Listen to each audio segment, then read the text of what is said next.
तो भाई इस वीडियो में हम बात करने वाले हैं हॉस्पिटल और एज केयर में नर्स की जॉब में क्या क्या फर्क है और किसका क्या सीन रहता है, पे wise, work culture, working hours किसके कैसे रहते हैं और आगे आप उसमें कैसे आगे आपकी बढ़ोतरी हो सकती है, कैसे कह सकते हो, या प्रमोशन हो सकती है, या आप उसमें और कैसे आगे अपने प्रोफेशनलिज्म को डेवलप कर सकते हो। तो इस वीडियो को लास्ट तक देखिएगा दोस्तों और अपने दोस्तों के साथ शेयर भी कीजिएगा। राम राम दोस्तों, मेरा नाम है सचिन दुवन और आप फिलहाल मुझे देख रहे हैं एडलेड ऑस्ट्रेलिया से।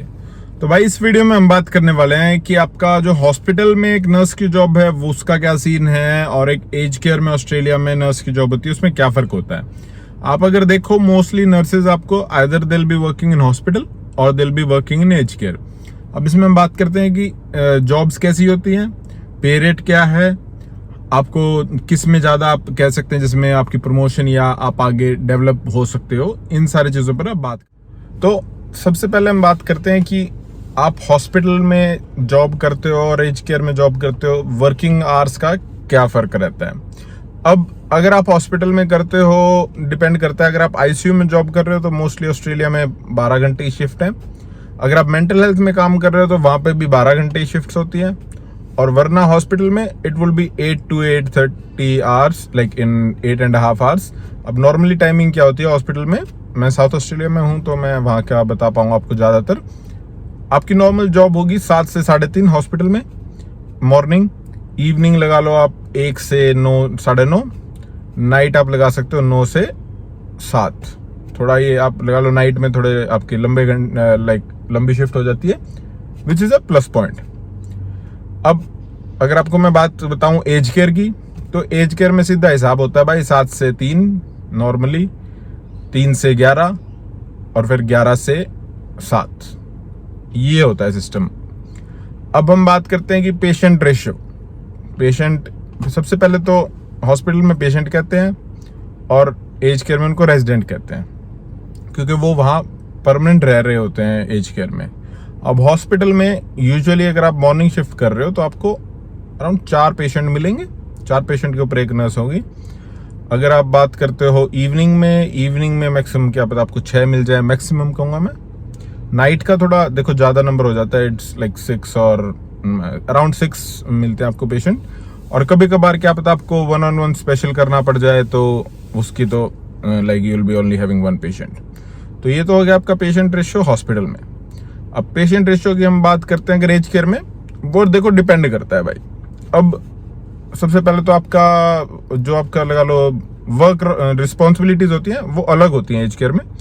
एज केयर में जनरली अगर आप एक RN इंचार्ज हो तो उसमें आपको क्या पता 80 रेजिडेंट्स हो, लाइक आपको मेजरली उसके ऊपर ध्यान देना होता है। अगर कोई इशू आता है, कुछ भी आपके जो रोल एंड रिस्पॉन्सिबिलिटीज के अंडर आता है, तो लगभग 80 लोग होते हैं जिनको आपको चेक करना होता है।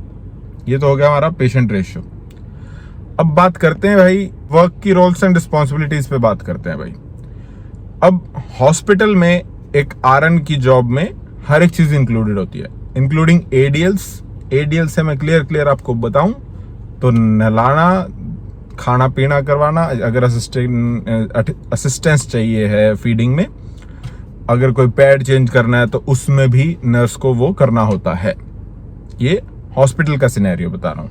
लाइक हॉस्पिटल, लाइक जो हम प्रॉपर नर्सिंग कहते हैं ना, holistic care is given by a nurse, वो सीन है भाई उसमें। हाँ, sometimes you get your AINs, assistant in nurses, who might help you. वो आपको ऑब्स वगैरह में भी मदद करते हैं, पैड चेंज वगैरह में भी मदद कर देते हैं, तो वहाँ आपको हेल्प मिल जाती है। और अगर हम बात करें भाई एज केयर की, एज केयर में आपका एक लेवल होता है, लगा लो RN है, उसके साथ आपके पास EN है और फिर आपको केयरर्स मिलते हैं, या वर्क सपोर्ट वर्कर कह लो, या जो पर्सनल केयर वर्कर्स। तो जो आपका RN की जॉब्स क्या है, medication management, wound management, assessment, care plan reviews, family conferences. They don't deal with the ADLs, usually they don't deal. हाँ, जैसे अब अगर आप कहीं कुछ जा रहे हो, आपको वुंड चेंज करना है और you don't have that much staff, तो क्या पता आपको करना पड़ जाए। वरना जनरली ये जो ADLs आपके bathing, shower, assistants in feeding, generally ये केयर वर्कर करते हैं। ये आपका हो गया वर्क कल्चर का सीन भाई। अब बात करते हैं हम इसमें पे का क्या सीन है। अब पे नॉर्मली आपकी लगा लो $40, 35 से $40 पर आवर रेट है आपका हॉस्पिटल का। ये मॉर्निंग का बता रहा हूँ मैं। आपको इवनिंग लोडिंग मिलेगी तो आपकी थोड़ी और पे ज़्यादा हो जाती है, नाइट में थोड़ी और पे हो जाती है। ये लाइक थोड़ी थोड़ी depends on your percentage. Normally आपको मैं अगर एग्जांपल दूं तो आपकी क्या पता आपको नाइट में $40 to $43 पर आवर मिल रहे होंगे हॉस्पिटल में। ये आपका भाई पहली बात पे का देखो शहर से शहर पे फर्क पड़ता है। बड़े शहरों में क्या पता आपकी पे अलग हो। मैं आपको फिलहाल अभी साउथ ऑस्ट्रेलिया का बता रहा हूँ। ये हम वीकडेज की बात कर रहे हैं, वीकेंड्स पे फिर इट इज हाई आपकी लाइक वीकडेज पे आई थिंक 50 या 60 पे रेट हो जाता है। अब एज केयर की बात करते हैं भाई। एज केयर में भी पे रेट ऐसा ही कुछ है। अगर आप नॉर्मल एक आरएन की जॉब कर रहे हो मॉर्निंग में, आपका पे रेट यही है।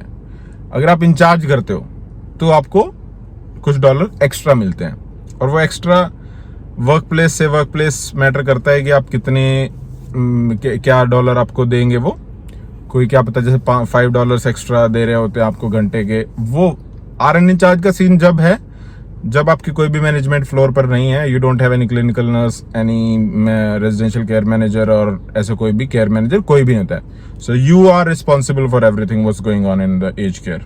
कुछ भी होता है और तो क्या भाई, अगर व्हीलचेयर में हवा भी नहीं है उसके लिए भी कहेंगे आरएन को बुलाओ। मैं थोड़ा माड़ा हिसाब है भाई। तो ये सीन होता है आपका पे का। और वर्क कल्चर का भी जैसे मैं आपको बता रहा हूँ, तो वर्क कल्चर में क्या सीन है, हॉस्पिटल में आपके पास सपोर्ट काफी होता है। Like clinical nurse, team leader, made calls कर सकते हो, कुछ भी कर सकते हो आप। अगर आपको कभी डर लगता है या कुछ आपको लगता है ऊपर नीचे हो रहा है, पेशेंट के कुछ भी इशू आ रहा है, तो you can take a lot of help. आपको एज केयर में वो थोड़ा कम है, मैं बताऊं तो मेडिकल सपोर्ट थोड़ा आपके पास कम हो जाता है। जैसे अगर आप इवनिंग्स और नाइट्स करते हो, माना आपके पैसे अच्छे बनते हैं तो, लेकिन वो कम हो जाता है। अब एक मैं आपको बताऊं पॉजिटिव पॉइंट हॉस्पिटल में काम करने का क्या है भाई। अगर आपको आपकी मैं कहूं तो जो क्लिनिकल स्किल्स हैं वो बना कर रखनी है या उनको बढ़ाना है और अच्छे से और सीखना है, तो भाई हॉस्पिटल में काम करो। सीधी बात है, आप ज़्यादा एज केयर में सीख नहीं पाओगे, आपका वही सेम रूटीन हो जाता है। अब अगर हम बात करते हैं कि एज केयर का पॉजिटिव पॉइंट क्या है भाई, पॉजिटिव पॉइंट ये है कि आपको थोड़ी पे ज़्यादा मिल जाती है, मेहनत करते हो आप जितनी, उसका इंचार्ज वगैरह रेट मिल जाता है। पर वो ये भाई भड़क भी थोड़ी उतनी रहती है। बट हाँ देखो, सीधे सीधे हिसाब में बताता हूँ भाई, अगर आपको पैसे बनाने हैं आप तो भाई एज केयर में जॉब करो। थोड़ा देखो वही है, मेंटल स्ट्रेस होता है पर you get paid according to that. कुछ टाइम के लिए करो भाई, ज्यादा लंबे के लिए भी मैं नहीं कहता कि like only do aged care nursing. It depends कि भाई आपका मेन मोटिव क्या है, मेन गोल क्या है। कुछ लोगों को ऐसा होता है कि they don't want to work in aged care, उनको अपने क्लिनिकल जो फील्ड है नर्सिंग की, हॉस्पिटल वाला एटमॉस्फेयर पसंद होता है, वो हॉस्पिटल में काम करते हैं। ठीक है, अब हम बात करते हैं कि ग्रोथ। दोस्तों धूप इतनी हो गई थी कि फोन ही बंद हो गया था भाई। लाइक सामने से धूप पड़ रही थी तो फोन बंद हो गया था। अब दूसरी जगह गाड़ी लगाई है। तो अब हम बात करते हैं डेवलपमेंट की। लाइक आप ग्रोथ कैसे आपकी हो सकती है हॉस्पिटल और एज केयर में, ऑस्ट्रेलिया में स्पेशली। हॉस्पिटल में ऐसा है, अगर आप हॉस्पिटल में हो you need to study something, ये आपका वर्क एक्सपीरियंस इतना हो गया, और अगर आपको फॉर एग्जांपल अपॉर्चुनिटी मिल जाती है कहीं ना कहीं, तो आपका अब एज अ क्लिनिकल नर्स या टीम लीडर या आगे आपको नम बनना है, तो उसका जैसे जैसे आपका एक्सपीरियंस होता है you go to that stage. But basically you need to study something which can help you to gain more experience and particular qualification आपको चाहिए होती है यार। अब एज केयर में ऐसा है, क्लिनिकल नर्स ऑप्शन की वो अवेलेबिलिटी की बात होती है, किस्मत की बात होती है भाई। क्या आप आपको 2 साल के बाद ही कहीं ना कहीं आप जॉब कर रहे हो, वहाँ क्लिनिकल नर्स छोड़ जाते हैं और वो आपको अपॉर्चुनिटी देते हैं कि लाइक सचिन अगर आपको क्लिनिकल नर्स बनना है तो आप वो कर सकते हो। पर जो मेरा पर्सनली ये है यार, एज केयर में ना क्लिनिकल नर्स का ना थोड़ा हेडेक ज्यादा है यार। जितना पैसा बनता है उससे ज्यादा हेडेक हो जाती है। ये है क्योंकि फैमिलीज की इन्वॉल्वमेंट काफी होती है एज केयर में, केयर के ऊपर। तो ये भी एक पॉइंट रहता है भाई। मैं ये ओवरऑल मेरी ये अब तक का एक्सपीरियंस रहा है। तो भाई ये था आपको एज केयर और हॉस्पिटल का एक आइडिया देने के लिए वीडियो थी ये। बाकी आजकल अगर आपको मेरे से बात करनी होती है तो आप जनरली हम यूज़ करते थे, we use to use the messenger of like or Telegram group और इंस्टाग्राम।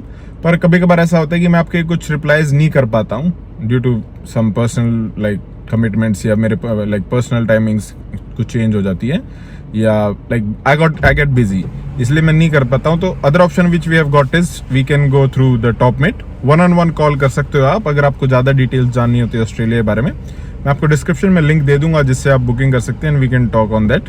तो बाकी अगर आपको ये वीडियो कैसी लगी भाई कमेंट में बताना, और आगे और कैसी वीडियोस देखना चाहते हो वो भी आप कमेंट में बता सकते हो, will surely make more videos on it. तो बाकी आगे मिलते हैं भाई, राम राम, भारत माता की जय।